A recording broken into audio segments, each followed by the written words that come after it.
दोस्तों, हमारे चैनल में आपका स्वागत है। अगर आप किसी चैप्टर को बार बार दोहरा कर पढ़ रहे हैं, फिर भी याद नहीं हो रहा है, तो इसका मतलब आप उसको रट्टा मार रहे हैं। अगर आपने किसी चैप्टर को 2 बार भी पढ़ लिया, उसके बाद भी आपको याद नहीं हो रहा है, तो इसका मतलब आपने उसे सिर्फ रट्टा मारा है। अगर आप एग्जाम देने बैठे हैं और देखते हैं कि क्वेश्चन पेपर में वही क्वेश्चन आया है जिसको मैंने पढ़ाई की थी, पर अफसोस उसका आंसर ठीक से याद नहीं आ रहा है, तो इसका मतलब भी यही हुआ कि आपने ठीक से याद करने के बजाय सिर्फ रट्टा मारा था। और क्या आप जानते हैं कि 90% स्टूडेंट की सबसे बड़ी गलती है कि वह जब पढ़ाई करते हैं तो रटते हैं, और रटने का अर्थ है कि रटा हुआ बहुत ही जल्द दिमाग से गायब हो जाता है। जितना टाइम रटने में दिया जाता है, उतना ही टाइम यदि सही तरीके से पढ़ने में दिया जाए तो पढ़ा हुआ कभी नहीं भूलेगा। बल्कि जो स्टूडेंट रटते हैं वो बहुत ही ज्यादा टाइम देकर बस थोड़ा ही पढ़ाई कर पाते हैं।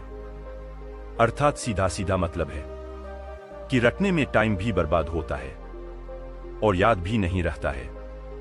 तो आज से एक काम करना है कि यह रट्टा मारने का तरीका पूरी तरह से छोड़ देना है आपको, और इस वीडियो में पढ़ाई करने का तरीका बताया जा रहा है और उसी तरीके से पढ़ाई करना है आपको, जिससे आपका टाइम बचेगा और पढ़ा हुआ याद रहेगा।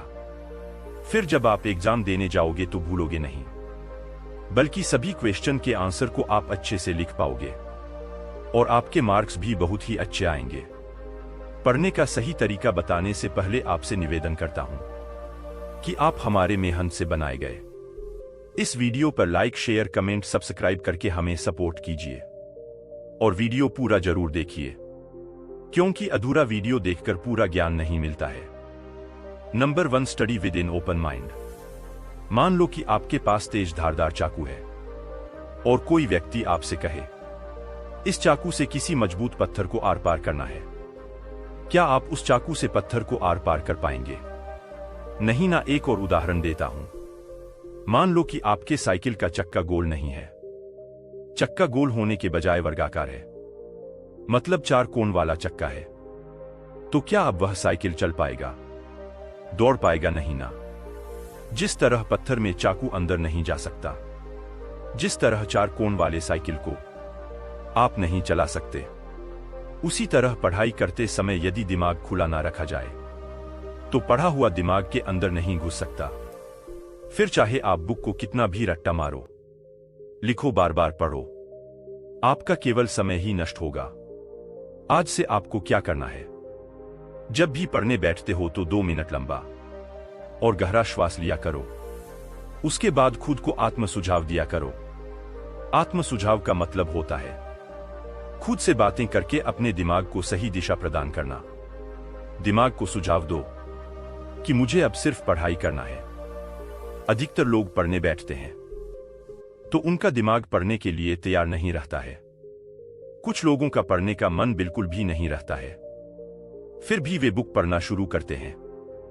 उसके बाद कुछ ही समय में परेशान होकर पढ़ना भी छोड़ देते हैं, क्योंकि समझ में नहीं आता है या फिर पढ़ने का बिल्कुल भी मन नहीं करता है। कई बार स्टूडेंट कहते हैं कि हमारे टीचर जो भी पढ़ाते हैं वो हमें समझ नहीं आता है। मैं आपकी बातों से सहमत हो सकता हूं, क्योंकि कुछ टीचर्स वाकई में बोरिंग तरीके से पढ़ाते हैं। लेकिन फिर भी आप सोचिए कि आप ही के क्लास में किसी दूसरे स्टूडेंट को उसी बोरिंग टीचर का पढ़ाया गया समझ में आ गया। इसका मतलब तो यही हुआ ना कि टीचर ने जब समझाया तब आपका दिमाग खुला हुआ नहीं था। अक्सर लोगों को यह गलतफहम होती है कि टीचर हमें कुछ समझाते हैं या हम किसी को कुछ समझाते हैं। सच तो यह है कि जब तक सामने वाला व्यक्ति समझने के लिए अपने दिमाग को खोलता नहीं है, तब तक उसे कोई भी नहीं समझा सकता। आप यदि बड़े बुजुर्गों को किसी बात को समझाने जाएंगे तो बड़ों का कहना होगा कि आज के बच्चे हमें समझा रहे हैं। पर यदि वाकई में किसी का दिमाग खुला रहेगा, जो समझने के लिए तैयार रहेगा, तो वह पहले आपकी बातों को ध्यान से सुनेगा और समझेगा, उसके बाद ही वह सोच समझकर बोलेगा। इतिहास उठाकर देख लो, रावण, कंस, दुर्योधन, इन सभी को स्वयं भगवान ने समझाया था, लेकिन इनमें से कोई भी नहीं समझा, क्योंकि खुले दिमाग में कुछ भी भरो आसानी से बैठ जाता है, लेकिन बंद दिमाग में छोटी और आसान बातें भी नहीं बैठती है। इसलिए जब भी पढ़ने बैठो, दिमाग को खुला रखो, तब दिमाग भी उस चीज को आसानी से ग्रहण करेगा। पढ़ने सीखने के समय यह सोच रखो कि मुझे इसके बारे में ज्यादा कुछ मालूम नहीं है, इसलिए मुझे इसे अच्छे से सीखना और जानना है और समझना है, और ज्ञान के लिए, सीखने के लिए हमेशा भूखा रहना है। नंबर 2, इंद्रियों को पढ़ाई में लगाओ। हम सभी के पास 5 ज्ञान इंद्रियां हैं: आंख, कान, नाक, जीभ और त्वचा, यानी कि स्पर्श, और 4 अंतःकरण है: मन, बुद्धि, चित्त और अहंकार। जब तक 5 ज्ञान इंद्रियों की ऊर्जा एक एक काम पर नहीं लगती, तब तक काम में मन लगाना बहुत ही मुश्किल काम होता है। जो स्टूडेंट इन 5 ज्ञान इंद्रियों की ऊर्जा को पढ़ाई में लगा देता है, उसे कुछ भी रटने की जरूरत नहीं पड़ती है, क्योंकि 5 ज्ञान इंद्रियों की मदद से चीजों को ग्रहण करना, बुद्धि को विकसित करना, याददाश्त तेज करना, कुछ भी याद करना और सफलता हासिल करना बहुत ही आसान हो जाता है। आप लोगों का सवाल होगा कि हम अपने 5 ज्ञान इंद्रियों को पढ़ाई में एक साथ कैसे लगाएं? तो इसके लिए स्वामी विवेकानंद ने बहुत ही अच्छी बात बताई है। एक बार एक आश्रम में एक विद्यार्थी संस्कृत के कुछ लोगों का पोस्टर बनाने का प्रयास कर रहा था, लेकिन हर बार बिगड़ जाता था।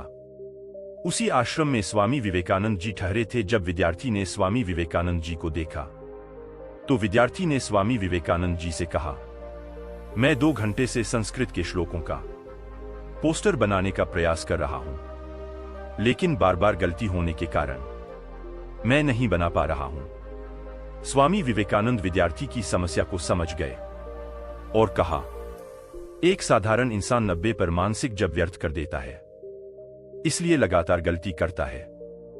पढ़ते समय मन कहीं और होता है, हाथ कहीं और होता है, आंखें कहीं और होता है, ध्यान कहीं और होता है, लेकिन सदा हुआ मन गलती नहीं करता है। स्वामी जी ने प्रैक्टिकल तरीका बताया। सबसे पहले गहरी सांस लो। गहरी सांस लेने वाली बातें मैंने पहले पॉइंट में ही कवर की हुई है, आप उसे ध्यान से समझे। स्वामी जी कहते हैं कि गहरी सांस लो और गहरी सांस छोड़ो। मन को काम और खेल दोनों से हटाकर सांस पर ले आओ। इसके बाद इंद्रियों को काम से जोड़ो। जैसे उंगलियों के बीच पेन का स्पर्श महसूस करो। आंखों से शब्दों को बनते हुए देखो। लिखते समय पेन और पेपर के घर्षण से जो आवाज हो रही है, उसे कानों से सुनो, या फिर लिखते हुए शब्दों का उच्चारण अपने अंतर मन में गूंजता हुआ महसूस करो। नाक से इंक या स्याही की गंध महसूस करो। इसके बाद पढ़ाई के साथ एक हो जाओ। इंद्रियों को काम से जोड़ने से तुम्हारा कंसंट्रेशन इतना बढ़ जाएगा कि तुम पढ़ाई के साथ, किताबों के साथ एक हो जाओगे, यानी तुम काम में खो जाओगे। तुम्हें समय का पता भी नहीं चलेगा। यह करने के बाद दोबारा ध्यान लगाओ। अगर बीच में मन भटके तो आपको कोई चिंता नहीं करनी है। दोबारा दृढ़ निश्चय करो और दोबारा ध्यान लगाओ। बिल्कुल इसी प्रक्रिया से दोबारा करो। उस विद्यार्थी ने स्वामी विवेकानंद की बातों को फॉलो किया और देखा कि जिस काम में वह इतनी देर से गलतियां कर रहा था, वो काम उसने एक बार में ही पूरा कर लिया। स्वामी विवेकानंद कहते हैं, हमारा कंसंट्रेशन या ध्यान हमारी इंद्रियों में बटा हुआ होता है। इसलिए हर इंद्री को एक ही काम पर लगा देने से मन भटकना बंद हो जाता है। बार बार प्रयास करने से आप अपने मन को, इंद्रियों को एक ही काम यानी पढ़ाई में लगाना सीख जाएंगे। मेडिटेशन करने से और खुद को बार बार पॉजिटिव आत्म सुझाव देने से मन और इंद्रिय एक ही जगह पर रहता है। नंबर 3, याद करने के लिए सरल शब्दों का प्रयोग करो। कई बार स्टूडेंट इसलिए भी रटते हैं क्योंकि कुछ चैप्टर या वर्ड उन्हें कठिन लगते हैं। कठिन चैप्टर या कठिन वर्ड को याद करने का सरल तरीका अपनाओ। शब्दों को या चैप्टर को कई हिस्सों में तोड़ दो या शॉर्टकट शब्दों का प्रयोग करो। नंबर 4, स्पिरिट का प्रयोग रिवीजन में करो।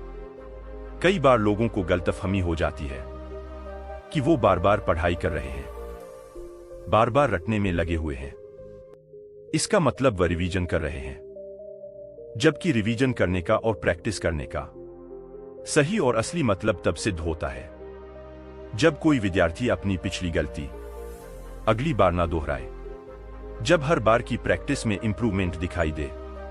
अगर बार बार की प्रैक्टिस से इंप्रूवमेंट दिखाई नहीं देता है, कोई प्रोग्रेस नहीं होता है, तो इसका मतलब साफ है, गलती सुधारी नहीं गई है और एक ही गलती बार बार दोहराई जा रही है। प्रैक्टिस करने में और रटने में बहुत अंतर होता है।